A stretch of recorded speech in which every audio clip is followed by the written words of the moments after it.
Hello everyone, स्वागत है आपका होम साइंस वर्ल्ड में। आज की क्लास में हम फिजियोलॉजी देखेंगे। फिजियोलॉजी में हम ब्लड के बारे में जानेंगे और ये इसका पार्ट 1 होगा। तो आइए जानते हैं। तो इससे पहले जो हमने क्लास की थी उसमें हमने कोशिका के बारे में जाना। कोशिका के बाद हमने देखा कि जो टिश्यू होते हैं उनका निर्माण देखा, उनका शरीर में वितरण देखा, कितने टाइप के टिश्यू होते हैं, इन सभी के बारे में हम लोगों ने देखा। ठीक है, आज की क्लास जो है इसमें हम ब्लड के बारे में जानेंगे। तो ब्लड जो होता है यानी कि रुधिर, ये कैसा उत्तक होता है? ये संयोजी उत्तक का रूपांतर होता है। जब हमने टिश्यू के बारे में पढ़ा था, संयोजी उत्तक के बारे में पढ़ा था, तो उसमें हमने दो चीज़ों को देखा था कि संयोजी उत्तक के जो उदाहरण होते हैं, एक तो रुधिर होता है, दूसरा लसिका होता है। ठीक है, रुधिर के बारे में यदि बात करें, कैसा उत्तक है? संयोजी उत्तक है। कई बार क्वेश्चन ऐसा भी पूछ लिया जाता है, तो आपको ध्यान रखना है ये संयोजी उत्तक होता है और ये द्रवों की भांति यानी लिक्विड फॉर्म में प्रवाहित हो सकने के कारण इसे क्या कहा जाता है? तरल संयोजी उत्तक इसे कहा जाता है। ठीक है, तरल संयोजी उत्तक इसे कहा जाता है।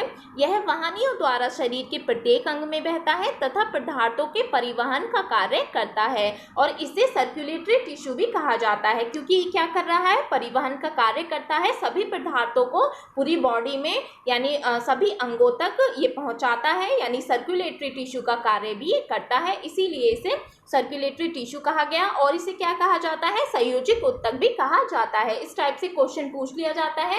आपका एग्जाम में पूछा भी जा चुका है कि रुधिर जो होता है कौन सा उत्तक होता है, तो आपको ध्यान में रखना है कनेक्टिव टिश्यू यानी संयोजिक उत्तक ये होता है।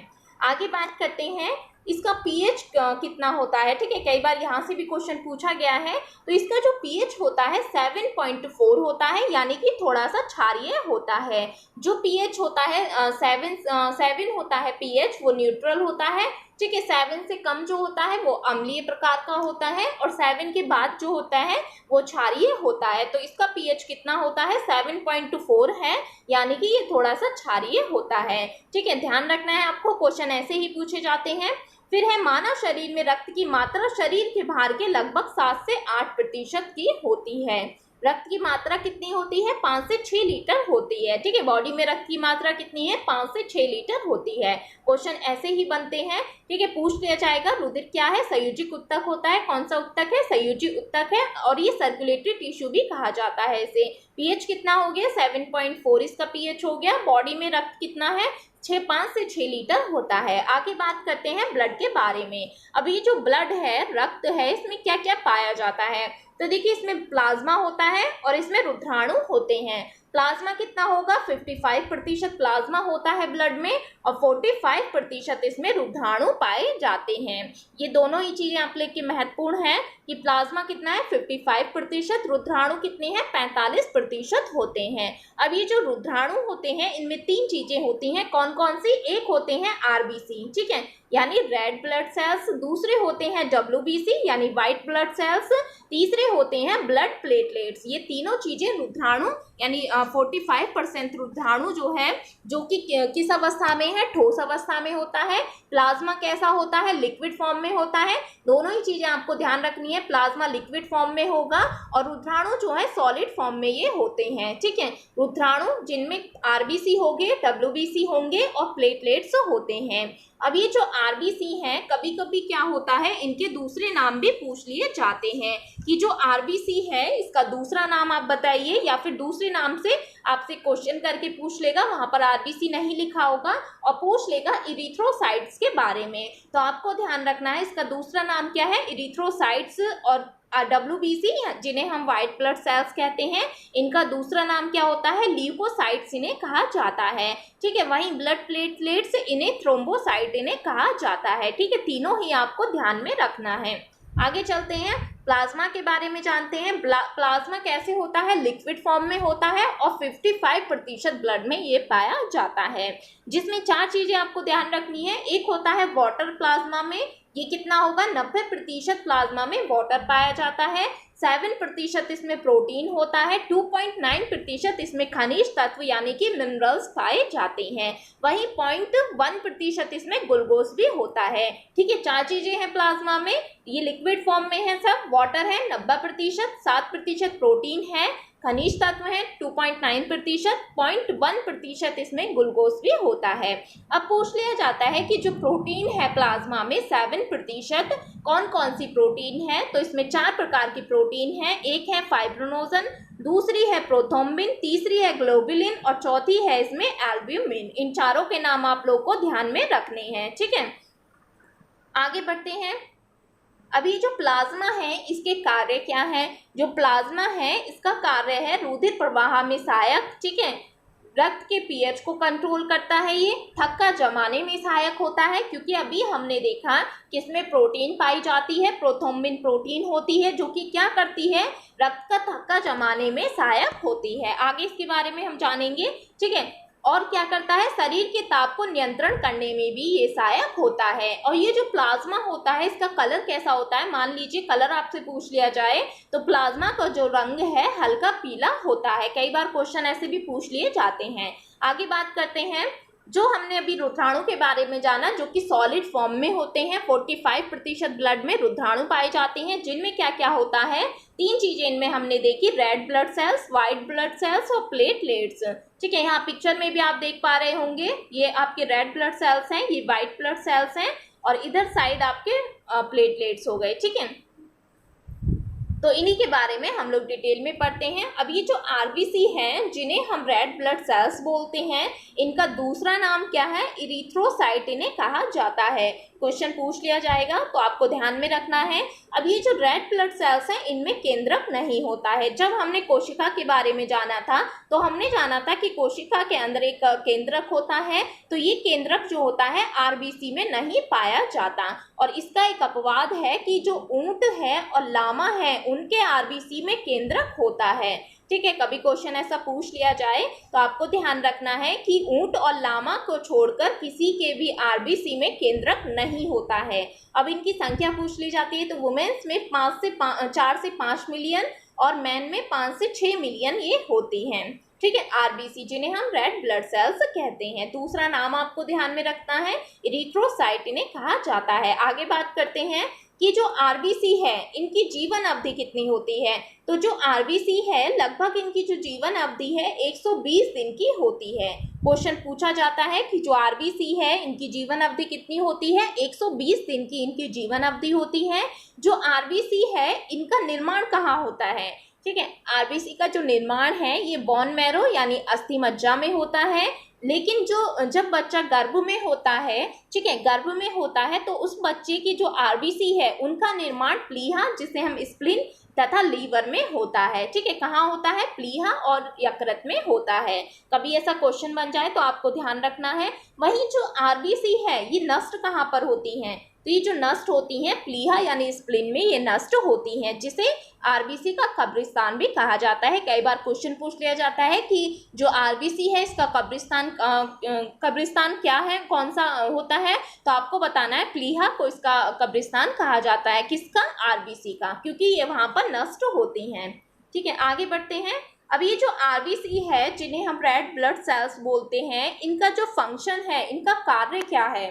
ठीक है, आरबीसी जो होती हैं ये लोह युक्त प्रोटीन इनमें पाया जाता है जिसे हम हीमोग्लोबिन कहते हैं, ठीक है। अभी हम हीमोग्लोबिन के बारे में भी जानेंगे, जिसमें हीमो वर्णक होता है यानी पिगमेंट होता है जिसका रंग कैसा होता है? रेड होता है, इसीलिए तो हम इन्हें रेड ब्लड सेल्स बोलते हैं।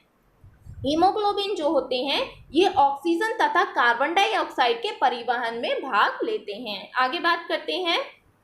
श्वसन अंगों में हीमोग्लोबिन ऑक्सीजन को अवशोषित करके एक अस्थायी यौगिक बनाता है जिसे हम ऑक्सी हीमोग्लोबिन कहते हैं। आगे बढ़ते हैं। अब जानते हैं डब्ल्यूबीसी के बारे में। जो ल्यूकोसाइट्स हैं डब्ल्यूबीसी हैं, इनकी कभी कभी नॉर्मल रेंज पूछ ली जाती है कि नॉर्मल रेंज कितनी होती है। शायद लास्ट ईयर भी क्वेश्चन आपका पूछा गया था, तो नॉर्मल रेंज आपको ध्यान में रखनी है। 4500 से 11000 इनकी नॉर्मल रेंज होती है। मान लीजिए कभी एग्जाम में क्वेश्चन बन जाए कि इनकी रेंज आपसे पूछ ले कि 4.5 से 8000 या 8 से 11000, तो भी आपको वहां पर क्वेश्चन देखकर आपको सही तरीके से टिक करना है, इसको समझना है। उसके आसपास की रेंज कभी दे दे, मान लीजिए रेंज नहीं है, इसके आसपास की कोई रेंज है तो आप वही टिक करिएगा, ठीक है। तो आरबीसी ब्लड में कितने होते हैं? 4,500 से 11,000 पाए जाते हैं। इनकी जीवन अवधि पूछ ली जाती है तो 10 से 13 दिन की इनकी जीवन अवधि होती है वाइट ब्लड सेल्स की, और वहीं आरबीसी की जीवन अवधि कितनी थी? 120 दिन की उनकी जीवन अवधि थी। आगे बढ़ते हैं, फिर जानते हैं हम प्लेटलेट्स के बारे में। प्लेटलेट्स जिन्हें हम थ्रोम्बोसाइट्स भी कहते हैं। कभी क्वेश्चन पूछ लिया जाए कि थ्रोम्बोसाइट्स बॉडी में कितने होते हैं, और आपको मान लीजिए प्लेटलेट्स आप याद करके गए, आपको पता नहीं है कि उन्हें थ्रोम्बोसाइट ही प्लेटलेट्स होते हैं, तो आपको दोनों ही नाम याद रखने हैं, ठीक है। प्लेटलेट्स जो होते हैं ये 1.5 लाख से 4.5 लाख तक बॉडी में होते हैं। रुधिर प्लेटलेट्स केवल मनुष्य के रुधिर में पाई जाती हैं और इनका जो निर्माण है अस्थि मज्जा में इनका निर्माण होता है। जीवन काल इनका कितना होता है? 7 से 10 दिन का होता है। वहीं हमने जब आरबीसी को देखा था उसकी जीवन अवधि 120 दिन थी, डब्ल्यूबीसी की जीवन अवधि 10 से 13 दिन थी, और 7 से 10 दिन की जीवन अवधि थ्रोम्बोसाइट्स की होती है। आगे बढ़ते हैं, अब जानते हैं आरबीसी के बारे में। तो ये जो आरबीसी हैं जिन्हें हम रेड ब्लड सेल्स बोलते हैं, इनकी कमी से क्या हो जाता है? तो इसकी कमी से होता है एनीमिया। मान लीजिए यहाँ पर कभी एग्जाम में आरबीसी ना हो और आरबीसी की जगह आपको दे दे इरिथ्रोसाइट्स की कमी से क्या होता है, तो आपको ध्यान रखना है इन्हीं को ही आरबीसी कहा जाता है। मैं बार बार बोल रही हूँ कि दोनों ही नाम आपको ध्यान रखने हैं। तो इनकी कमी से क्या होता है? एनीमिया हो जाता है। वहीं वृद्धि हो जाए तो इससे क्या होगा? पॉलीसाइथीमिया इसकी वृद्धि से हो जाता है। आगे बढ़ते हैं, डब्ल्यूबीसी जिसे हम ल्यूकोसाइट्स बोलते हैं, ल्यूकोसाइट्स जो है इनकी कमी से क्या होगा? ल्यूकोपीनिया हो जाता है, और वहीं वृद्धि हो जाती है तो ल्यूकेमिया हो जाता है, जिसे हम ब्लड कैंसर कहते हैं। आपने कई बार सुना होगा कि किसी को ब्लड कैंसर हो गया तो उसमें क्या होता है, ये जो डब्ल्यूबीसी है ल्यूकोसाइट्स इनकी वृद्धि हो जाती है जिसके कारण ल्यूकेमिया देखा जाता है। आगे बात करते हैं थ्रोम्बोसाइट जिन्हें हम ब्लड प्लेटलेट्स कहते हैं। ये जो ब्लड प्लेटलेट्स हैं थ्रोम्बोसाइट्स, इनकी कमी से क्या होता है? हेमोरेज यानी रक्तस्राव हो जाता है, रक्त अधिक मात्रा में बहने लगता है। मान लीजिए चोट वगैरह कहीं लग जाए और प्लेटलेट्स की कमी हो तो क्या होगा? जो ब्लड है वो अधिक मात्रा में बहने लगेगा। वहीं यदि इनकी वृद्धि हो जाए, अधिक मात्रा में प्लेटलेट्स बढ़ जाएं, तो क्या होगा? इनकी वृद्धि से थ्रोम्बोसिस हो जाता है। यहाँ पर आप देख रहे होंगे ये इस तरीके से क्लोट्स नजर आने लगते हैं बॉडी में। क्या हो गया है यहाँ पर? थ्रोम्बोसाइट यानी ब्लड प्लेटलेट्स की वृद्धि हो गई और वृद्धि के कारण जगह जगह ब्लड क्लोट्स बनने लग गए, ठीक है। आगे बात करते हैं हीमोग्लोबिन के बारे में। ये जो हीमोग्लोबिन है ये एक प्रकार का प्रोटीन होता है जो कि प्रोटीन और लौह से मिलकर बना होता है, ठीक है। हीमोग्लोबिन प्रोटीन और लौह से मिलकर बना होता है। ग्लोबिन इसमें प्रोटीन होती है और आयरन होता है जिसे हम हीमोग्लोबिन कहते हैं, ठीक है। आरबीसी का केंद्रीय धातु आयरन होता है इसमें, ठीक है। नॉर्मल रेंज आपसे पूछ ली जाती है कि जो हीमोग्लोबिन है इसकी नॉर्मल रेंज कितनी होती है, तो मेल में इसकी नॉर्मल रेंज 13.18 से 17.2 ग्राम पर डेसीलीटर होती है। वहीं फीमेल की यदि बात की जाए तो 12.1 से 15.1 ग्राम पर डेसीलीटर होती है। ये दोनों ही रेंज आपको ध्यान में रखनी है, क्वेश्चन पूछे जाते हैं। आगे बात करते हैं, कुछ महत्वपूर्ण बातें हम देख लेते हैं परीक्षा की दृष्टि से। ये एक हिपेरिन होता है, ठीक है, जिसका निर्माण यकृत में होता है। हिपेरिन जो होता है ये क्या करता है? रुधिर को वाहिनियों में जमने से रोकता है, ठीक है। इसका कार्य क्या है? रुधिर को वाहिनियों में जमने से रोकता है। हीमोसाइटोमीटर जो कि आरबीसी यानी रेड ब्लड सेल्स की संख्या को ज्ञात करने वाला यंत्र होता है। एक होता है नेफ्थोक्विनोन। नेफ्थोक्विनोन क्या होता है? रुधिर प्लाज्मा में प्रोथ्रोम्बिन तथा फाइब्रोनोजन प्रोटीन का निर्माण यकृत में विटामिन की सहायता से होता है। ये क्या है? विटामिन है, ठीक है। आगे बात करते हैं रुधिर के जमने की क्रिया के बारे में, ठीक है। ये आपका सिलेबस में भी है और आपको पता भी होना चाहिए कि रुधिर के जमने की क्रिया किस तरीके से होती है। अब मान लीजिए कि आपको चोट लगी है, ठीक है, अब ब्लड बह रहा है, तो आप देखते होंगे कि कुछ टाइम ब्लड बहता है और कुछ के बाद क्या होता है? वो जमने लगता है, यानी कि अब क्या हुआ? ब्लड क्लॉट बन गए और उस ब्लड का जो बहना है वो बंद हो गया। अब ये जो बंद होने की जो क्रिया है ये किस तरीके से होती है, यानी ब्लड कुछ टाइम बाद बहना बंद हो जाता है, तो उस क्रिया के बारे में हमें पढ़ना है, रुधिर के जमने की क्रिया। अब ये किस तरीके से होती है? तो देखिए, एक होता है थ्रोम्बोप्लास्टिन, ठीक है, थ्रोम्बोप्लास्टिन होता है और एक होता है प्रोथ्रोम्बिन, ठीक है। ये दोनों चीजें कहाँ पे हैं?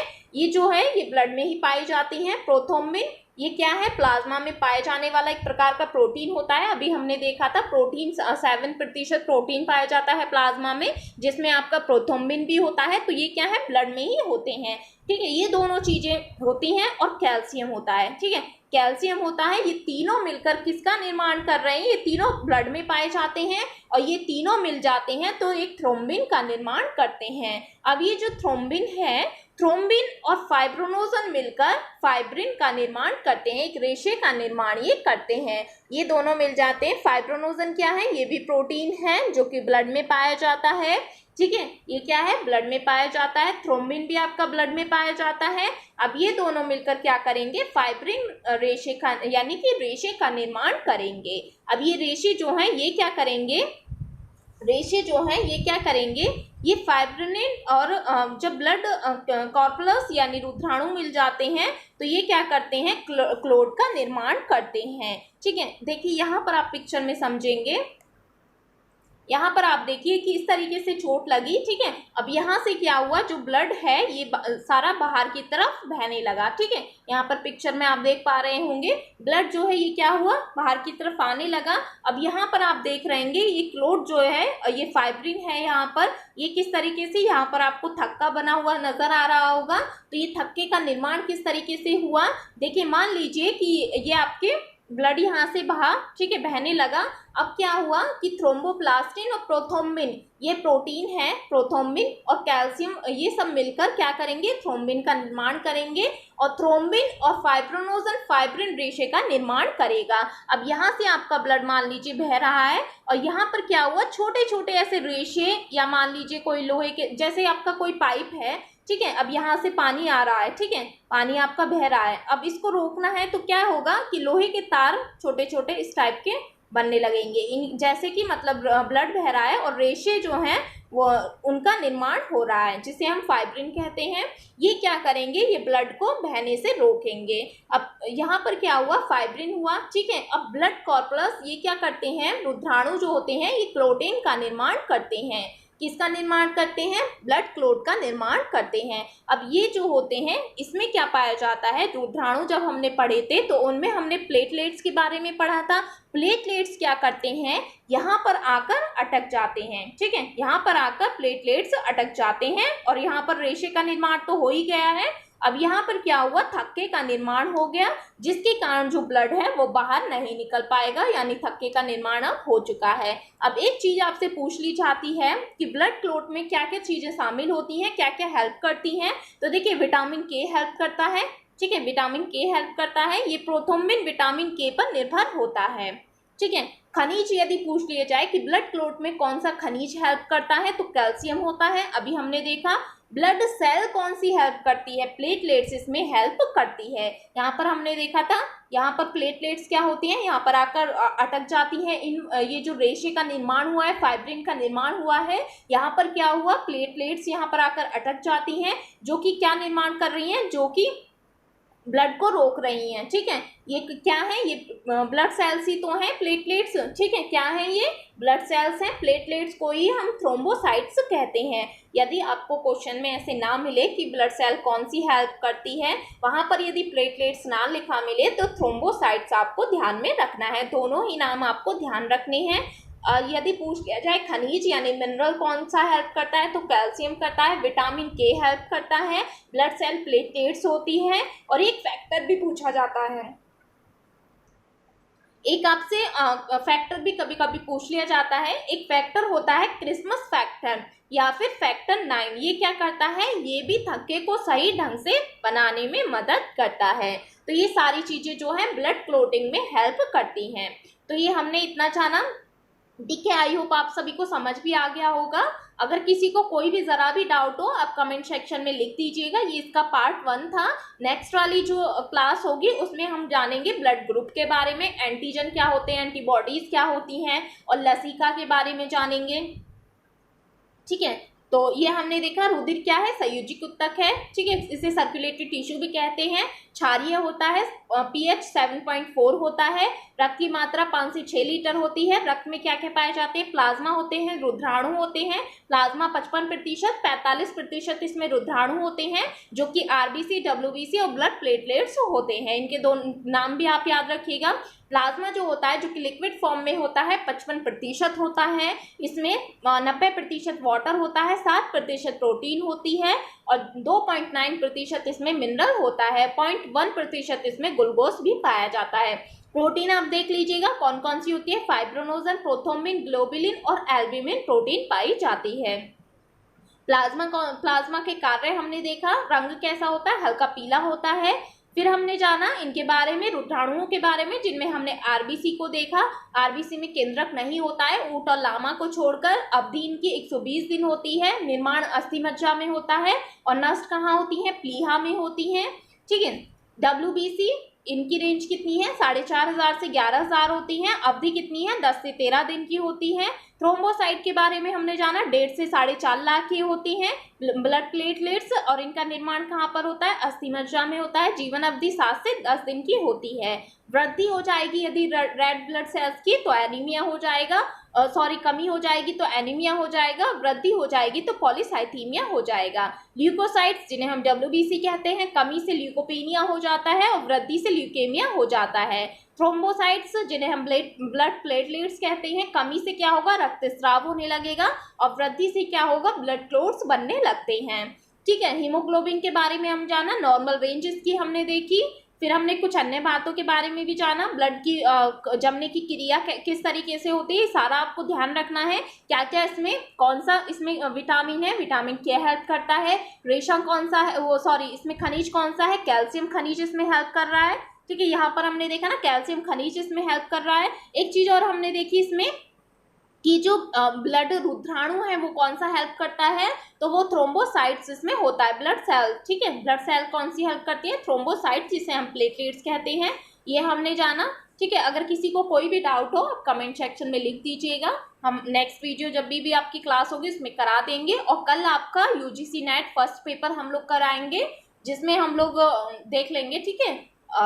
Thank you.